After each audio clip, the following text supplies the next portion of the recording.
Assalamualaikum warahmatullahi taala wabarakatuh.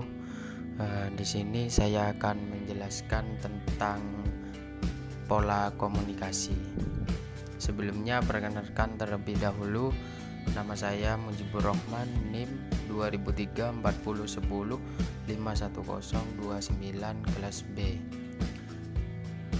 Program studi agribisnis. Pola komunikasi. Pengertian pola komunikasi. Pola komunikasi merupakan serangkaian dua kata karena keduanya mempunyai keterkaitan makna sehingga mendukung akan makna lainnya.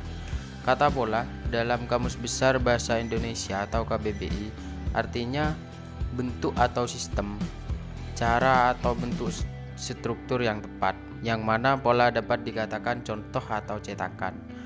Pola juga dapat diartikan bentuk atau cara untuk menunjukkan suatu objek yang mengandung kompleksitas proses di dalamnya dan hubungan antar unsur pendukungnya. Sedangkan istilah komunikasi berasal dari bahasa Latin, yaitu communicatos, yang berarti berbagi atau menjadi milik bersama. Kata sifatnya komunis yang bermakna umum atau bersama-sama.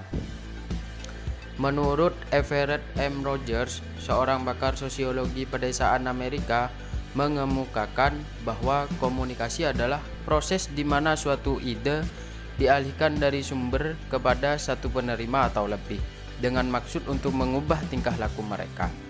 Definisi ini kemudian dikembangkan oleh Rogers bersama De Laurence Kincaid, sehingga melahirkan suatu definisi baru yang menyatakan bahwa komunikasi adalah suatu proses di mana dua orang atau lebih membentuk atau melakukan pertukaran informasi dengan satu sama lainnya, yang pada gilirannya akan tiba pada saling pengertian yang mendalam.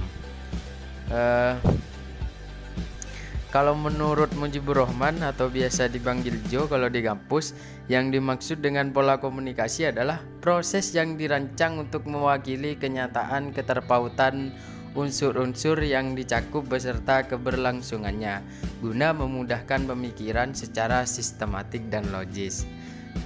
Dari pengertian di atas, saya mengambil kesimpulan bahwa komunikasi adalah gambaran dua orang atau lebih dalam proses pengiriman dan penerimaan pesan dengan tepat, sehingga pesan yang dimaksud dapat tersampaikan atau dapat dengan mudah dipahami. Dengan demikian, dapat diuraikan bahwa proses komunikasi tersebut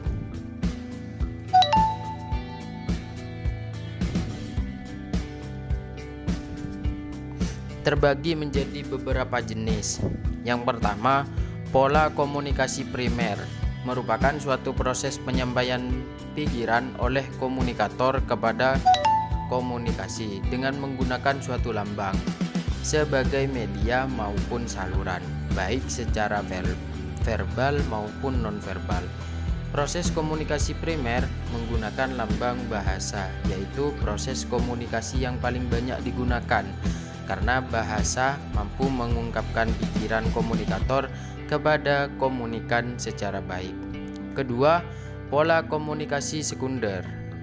Proses komunikasi secara sekunder adalah proses penyampaian pesan oleh komunikator kepada komunikan dengan menggunakan alat atau sarana sebagai media kedua setelah memakai lambang sebagai media pertama. Komunikator menggunakan kedua media ini karena komunikan yang dijadikan sasaran komunikasinya jauh tempatnya atau banyak jumlahnya, atau keduanya jauh dan banyak.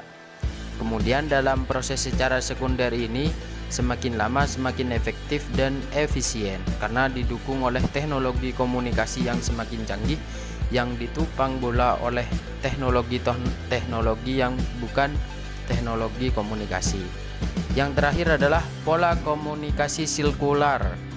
Sirkular sebagai terjemah dari perkataan sirkular secara harfiah berarti bulat, bundar, dan keliling sebagai lawan dari kata linear tadi yang bermakna lurus.